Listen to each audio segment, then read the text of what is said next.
మన పరువు ఇక్కడే కాదండోయ్, ఒడిశాలో కూడా పోయినటువంటి సంఘటన మీకు ఒకటి చెప్తాను.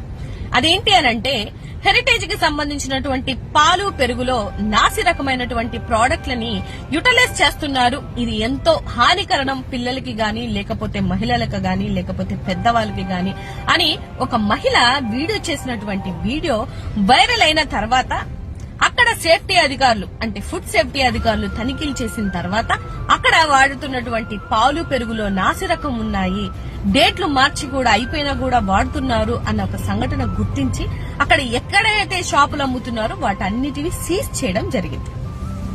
నేనేమంటాను అనంటే, అడ్డగోలుగా సంపాదించొచ్చు గాని చిన్న పిల్లల మీద లేకపోతే పాలల్లో పెరుగులో వీటిలో కూడా కల్తీ చేసుకుని మనం వాటి మీద కూడా బతుకుతున్నామంటే ఇంత నీచమైనటువంటి బతుకు ఇంకోటి ఉండదేమో అని నాకు అనిపిస్తుంది.